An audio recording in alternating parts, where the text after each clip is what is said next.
Glória a Deus. No mês de novembro nós estamos falando a respeito de fé e hoje não é diferente. Eu gostaria de te convidar a abrir a palavra do Senhor no livro de Hebreus, capítulo 12. Nós iremos ler o verso 1 e verso 2. Verso 1, a palavra do Senhor nos diz assim: Portanto, nós também, pois que estamos rodeados de uma tão grande nuvem de testemunhas, deixemos todo o embaraço e o pecado que tão de perto nos rodeia, e corramos com paciência a carreira que nos está proposta, olhando para Jesus, autor e consumador da fé, o qual, pelo gozo que lhe estava proposto, suportou a cruz, desprezando a afronta, assentou-se à destra do trono de Deus. Amém? Para nós conseguirmos entender Hebreus 12, me permita fazer um breve resumo, uma breve descrição do capítulo 11. O autor de Hebreus, no capítulo 11, ele irá descrever a fé. Não somente falar a respeito de uma definição, mas o autor do livro de Hebreus, ele vai ter o cuidado em descrever o que é a fé. E junto com essa descrição de fé, o autor, ele irá trazer uma série de exemplos de homens e mulheres que viveram uma vida de fé. Se você já leu Hebreus 11, nas últimas mensagens que eu ministrei esse mês, eu citei novamente Hebreus 11, e eu falei que, olha, é muito importante que você leia, que você compreenda. No curso de louvor e adoração, quem estava comigo, nós falamos de Hebreus 11, quando nós falamos a respeito de fé. E o autor, então, ele vai trazer ali uma descrição completa, ampla, a respeito de homens e mulheres de fé. Essa lista, também conhecida como heróis da fé, está repleta de pessoas que confiaram em Deus. Quando nós olhamos essa lista, Hebreus 11, nós vamos ter um resumão do Antigo Testamento de homens e mulheres que escolheram confiar em Deus. A verdade é que esses homens confiaram em uma palavra e eles viveram uma vida pela fé. Em resumo, o autor nos diz que a fé é a confiança nas coisas que não se pode ver. Nós temos ensinado a esta casa. A fé é emuná. Emuná é confiar, é confiança. O autor, em outras palavras, ele está nos dizendo que a fé é a motivação que move o cristão. A confiança em uma palavra, a fé é a confiança em uma palavra. A fé é a confiança na palavra de um novo céus e uma nova terra. A fé é a confiança na volta tão esperada do noivo para o encontro com a noiva. A fé é a confiança que nós não somos órfãos e somos filhos de Deus.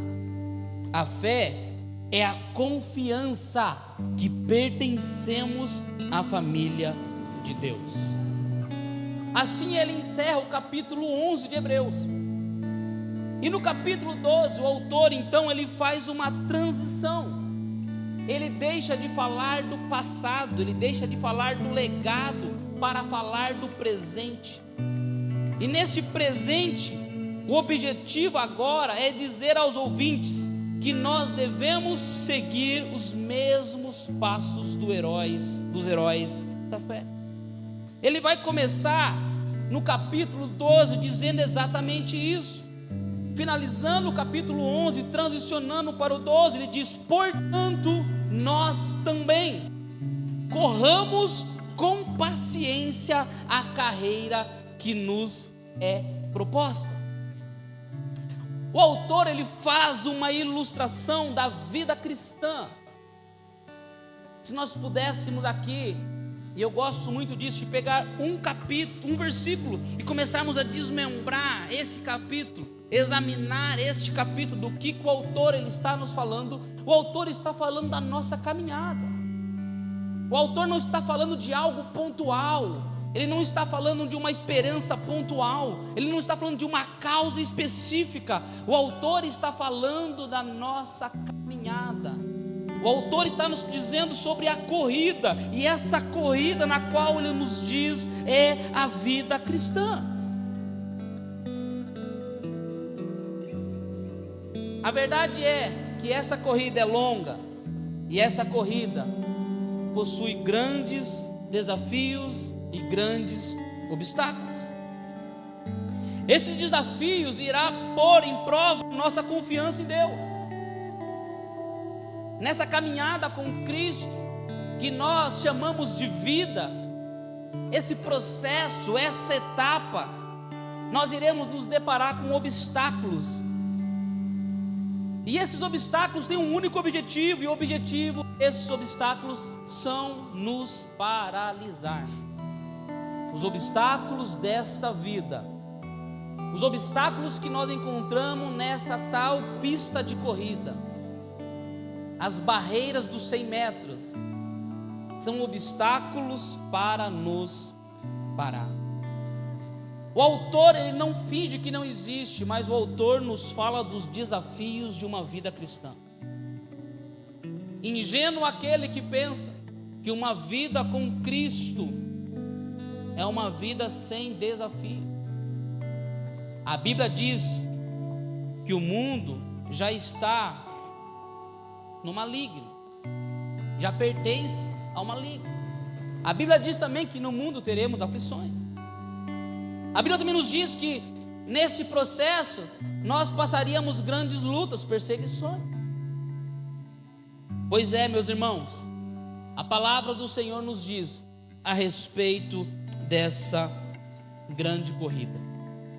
O autor ainda no mesmo versículo, ele nos fala de uma corrida de paciência. Diga comigo, paciência. A vida cristã exige paciência. As mulheres já dão aquela coçadinha na cabeça.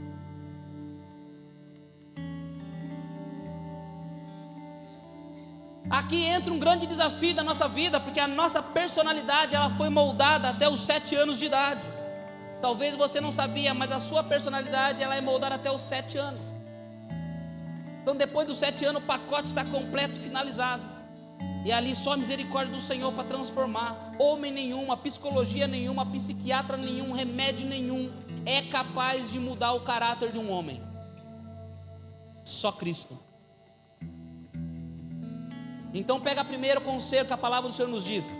Você não nasceu assim, você foi deformado pela vida. Volte àquilo que Cristo te formou. Um homem cheio do amor de Deus, um homem com um propósito, uma mulher com uma história e um propósito para viver aqui na terra, guiados pela presença do Espírito Santo de Deus, chamados para ser influenciadores, chamados para ser uma resposta para esta geração. Você não foi chamado para ser crente Gabriela, eu sou assim mesmo, esse é o meu temperamento, esse sou quem eu sou. Você não é assim. Esses são os rótulos que a vida nos dá. A vida nos prega rótulos todos os dias. Você sai na rua a trabalhar, você volta e você vai ganhando um monte de rótulos. E no final nós pegamos esses rótulos e colocamos num grande espelho dentro da nossa casa e nós aceitamos o que o mundo coloca sobre nós. Eu sou uma pessoa introvertida, eu sou uma pessoa sem paciência, eu sou uma pessoa estressada, eu sou uma pessoa problemática, eu sou uma pessoa assim mesmo, eu sou cachorro solitário, né? Falaram que era caramelo domingo, então eu sou solitário, fiquei sabendo do caramelo já. Mas eu sou o solitário, eu sou o lobo solitário, eu ando na manada, manada não, né? Manada de boi, manada do quê? Na matilha, de lobo é de matilha. A matilha, eu sou o solitário, eu corro sozinho na vida, pastor. Eu sou vida louca, mas eu corro sozinho. Não, você não é. Para de mentir para você, é mentira, você não é. Você pertence a algo, você pertence à família de Deus, você foi feito semelhança de Deus, você foi feito semelhança de Cristo, possui em você os atributos dos céus na sua vida, e a palavra do Senhor diz que Deus é bom, e se Deus é bom, você é bom. Isso não é palavra de autoajuda, isso é a palavra do Senhor nos dizendo: eu sou bom, porque a palavra do Senhor diz que Ele é bom. Eu sou uma pessoa alegre, porque a alegria emana do Senhor.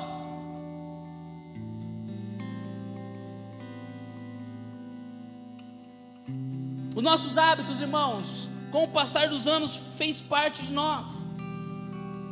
Com o passar do tempo, os nossos hábitos, ele está mais pertencente a nós do que talvez a nossa própria identidade.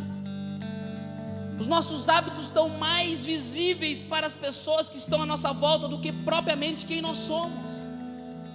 Os traumas, os medos, as dificuldades.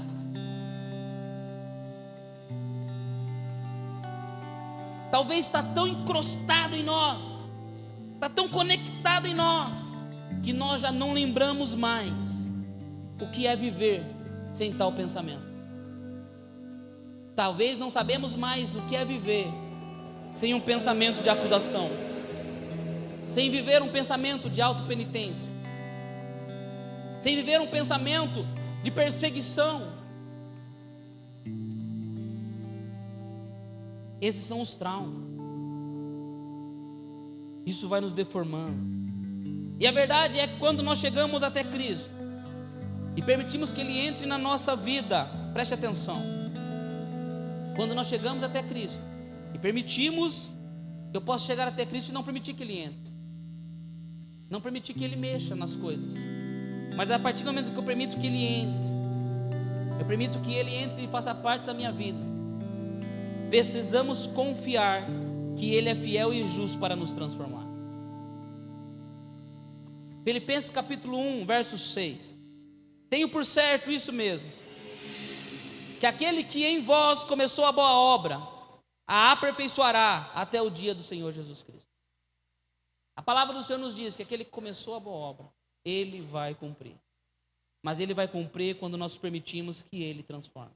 E esse processo, irmão, se chama vida. Se você está respirando, você está nesse processo. Se nós estamos respirando, nós estamos nesse processo. Esta é a corrida da vida. E essa corrida, ela exige resistência. Diga comigo, resistência.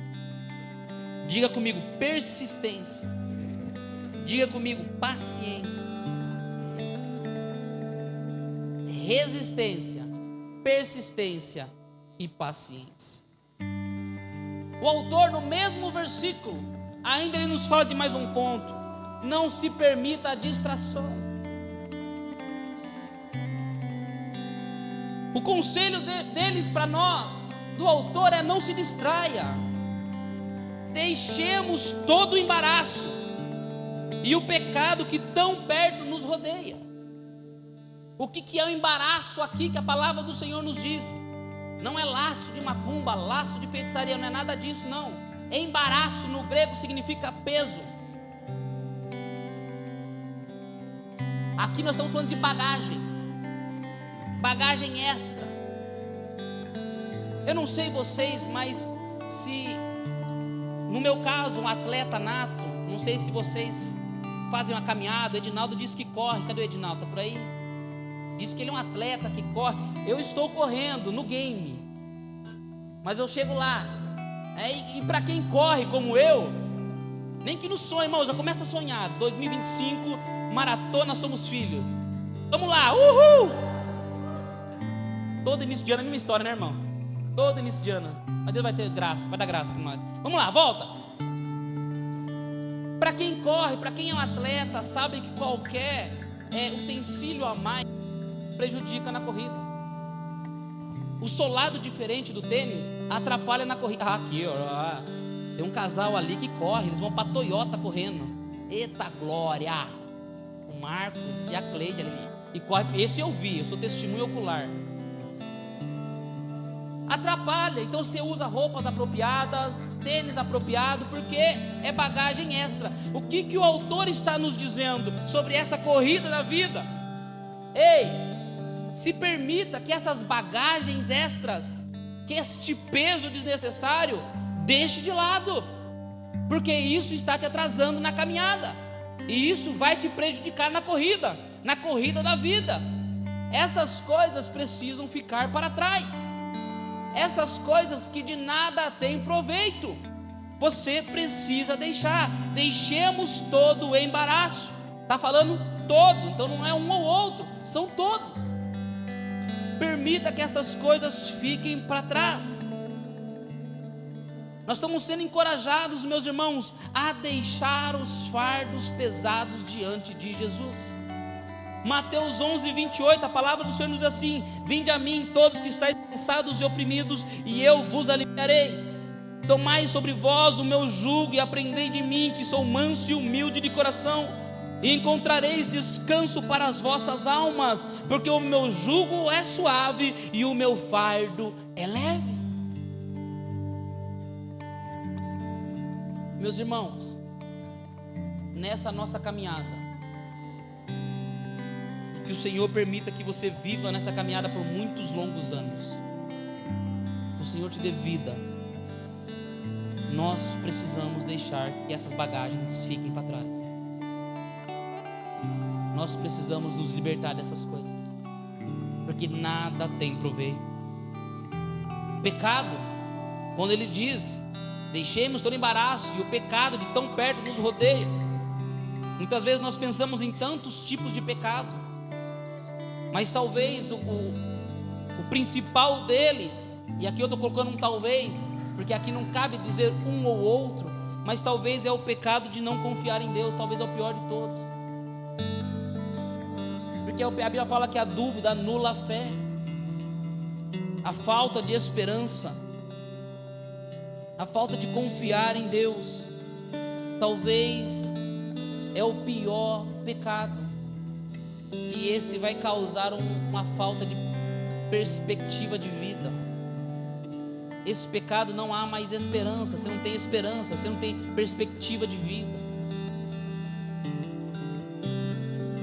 E no mesmo versículo ainda, ele nos dá mais um conselho. Pastor do céu, você está num versículo só? É, tudo no mesmo versículo, está tudo no mesmo.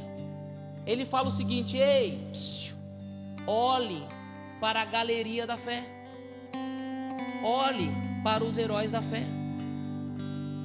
Quando ele fala cercados por multidões de testemunhas, irmãos, aqui tem tanta teoria da conspiração, teoria do espiritismo, teoria que são os espíritos que estão à nossa volta. Irmãos, o texto continua de Hebreus 11, ele está nos dizendo o seguinte: ei, estes homens, eles correram e eles finalizaram essa corrida. Olhe para eles, olhe para eles, seja encorajado através da vida deles. Diante de adversidades, problemas, circunstâncias adversas, olhe para os heróis da fé. Busque na palavra do Senhor aquilo que produz esperança em nós. Quando estiver, eu marquei alguns exemplos, mas quando você estiver em situação de perdas, irmãos, olhe para Jó. Olha para o que Jó perdeu e olha o que o Senhor fez na vida de Jó. Quando você estiver diante de uma situação de injustiça, olhe para Moisés. Mandaram matar todas as crianças, mas os pais, eles não aceitaram esse decreto. E aí todo mundo vai conhecer a história, o que vai acontecer com a vida, através da vida de Moisés. Quando nós estivermos diante de uma promessa que ainda não se cumpriu, irmãos, olhe para Sara. Pastor, eu tenho promessa na minha vida. Ei, um dia eu ouvi uma promessa, um dia o Senhor colocou um profeta na porta de casa. Fica a dica: se Deus mandou um profeta na porta da sua casa, porque você é teimoso e não escuta.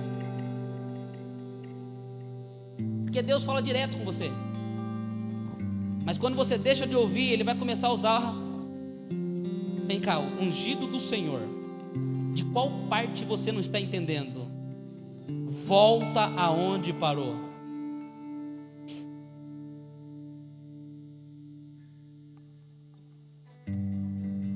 Fecha parênteses. Você estava falando de Sara, né?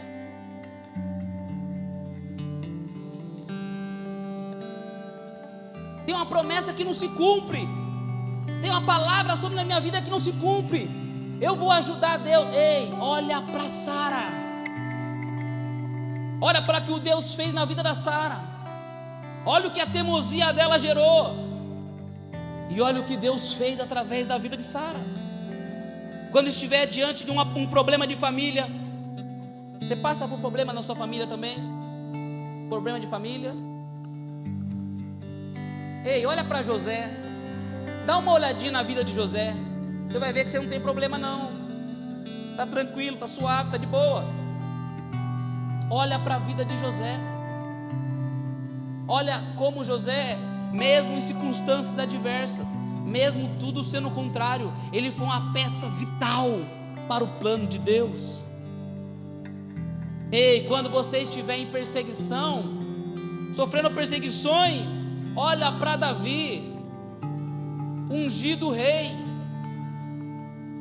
Teve que se esconder em cavernas, teve que fugir. Não, eu sou crente, eu não sou bobo não. Está pensando o quê? Irmãos, deixa eu te contar algo. O Senhor não precisa ser protegido, tá bom? Nós não precisamos proteger Deus. A Bíblia diz que nada surpreende a Deus. É Deus que te honra. Se Deus te deu uma palavra, Ele vai cumprir. Se Deus te posicionou, Ele vai fazer. Pode ficar tranquilo. Quando você estiver desanimado com o mundo que nós vivemos, irmãos, eu sei que ser cristão nos dias de hoje não é fácil. Jovem, adolescente, ser cristão nos dias de hoje está cada dia mais difícil. Aí nós olhamos para esse mundo e nós desanimamos com tanta maldade. Ei, deixa eu te convidar, olha para Enoque. No mundo totalmente perdido, a palavra do Senhor diz que ele andou com o Senhor e agradou ao Senhor, e Deus os transladou, não experimentou a morte. Ele chamou a atenção de Deus. Sabe por que isso, irmãos? Porque a fé vem pelo ouvir e ouvir a palavra de Deus. E a nós recorremos à palavra do Senhor, nós somos alimentados e fortalecidos por uma fé. O pastor Tiago pregou aqui no domingo sobre uma fé prática, sobre ser prático, sobre viver de forma prática. Então, meu irmão, levanta a cabeça. A palavra do Senhor não é uma teoria. Permita que ela entre e nos transforme. Permita que a palavra fortaleça nossas pernas trêmulas. Por que esperar até domingo? Por que esperar para o ano que vem? Por que esperar um próximo culto? Se o Senhor está falando contigo hoje.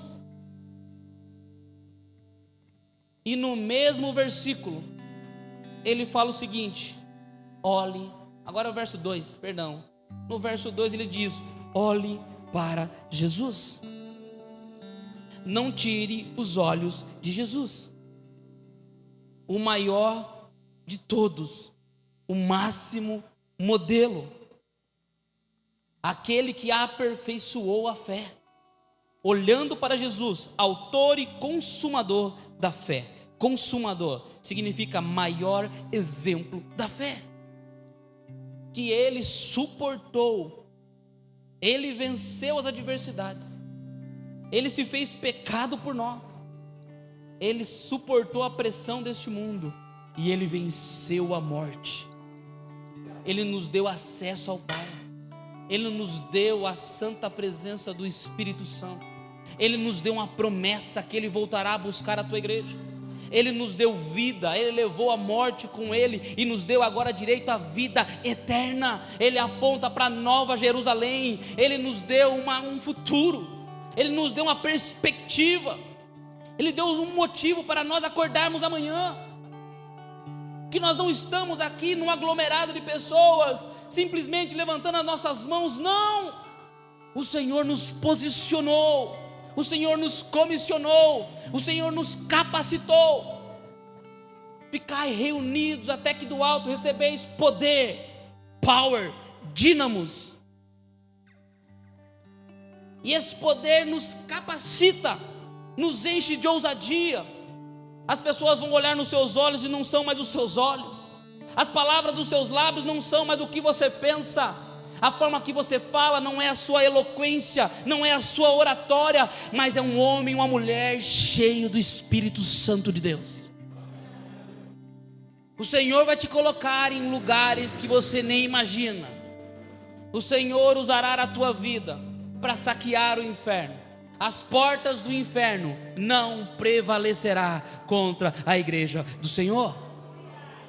De novo, isso não é uma teoria, isso é a palavra de Deus. Essa palavra viva, irmãos, nos move em esperança. Isso nos motiva a continuar caminhando.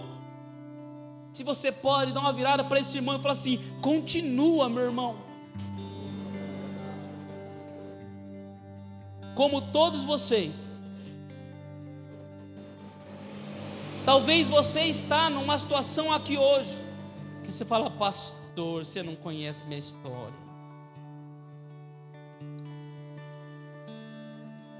Como eu vou ajudar alguém se eu não estou podendo nem comigo, não estou aguentando nem eu? Deixa eu te contar algo, irmão, isso faz parte. Não quero dizer que faz parte para relativizar ou para amenizar, não é isso. Mas como eu acabei de falar, se você está vivendo, estamos sujeitos a pressões desse mundo. A Bíblia diz que o sol nasce para o ímpio e para o justo. E nisso, irmãos, nós sofreremos muitas vezes. Servir ao Senhor é um desafio, um dia após o outro. Nós vivemos pela fé. Nós não vivemos pelo que vemos, e sim pelo aquilo que nós cremos. Então, muitas vezes, irmão, nos sentimos cansados. Você acha que um pastor não cansa? Você acha que um líder não cansa? Como eu sei que vocês também cansam. Eu canso. Isso faz parte do corpo físico. Sabe aquela sensação do saco cheio? Faz parte. Sabe porque a palavra do Senhor nos diz assim, ó, Gálatas capítulo 6. Enquanto há tempo, não se canse de fazer o bem. Se ele fala não se canse de fazer o bem, pressupõe que neste processo é cansativo. Fazer o bem cansa. Ajudar o seu irmão que está do seu lado cansa. Ei, ser igreja cansa. Nossa, pastor, eu pensei que era só resenha, cafezinho, tá tudo certo. Cansa, irmãos. E isso não é falta de fé. Pelo contrário, se você está cansando na caminhada, é porque você tem fé, mas talvez não tenha percepção disso. Por isso, somos uma igreja. Por isso que a palavra do Senhor diz: suportai-vos uns aos outros em amor. Por isso que a palavra do Senhor nos diz: vocês que são mais espirituais, suportai-vos os mais fracos. Porque nessa caminhada encontraremos pessoas menos cansadas e outras mais cansadas. O que nós não podemos perder de vista é que nós não nos movemos por descanso terreno. Nós não nos movemos por estratégia terrena. Nós nos movemos pela fé. Você precisa injetar a palavra do Senhor no seu irmão. Você precisa liberar a palavra do Senhor na vida do seu irmão. A palavra do Senhor nos diz: sai da tua boca aquilo que edifica. Então, na primeira oportunidade, injeta a palavra no seu irmão. Quando ele vir descarregar, muitas vezes, tantas dificuldades, problemas, que isso faz parte, como eu falei, você injeta o quê? A palavra do Senhor. Você não compactua. Fala: tá difícil mesmo. Não vai ter jeito, o Brasil vai quebrar. Nós vamos ser perseguidos, vão cortar nossa cabeça mesmo, é o fim, vai acabar tudo. Você tem filho? Ih, não tem, hein? Não tem, porque eu tenho 2, tá difícil criar filho, é caro. Não que seja mentira, mas é caro. Só ladeira abaixo, irmãos. Pelo amor de Deus. Ei, se mova na palavra. Eu não me movo pelas coisas terrenas.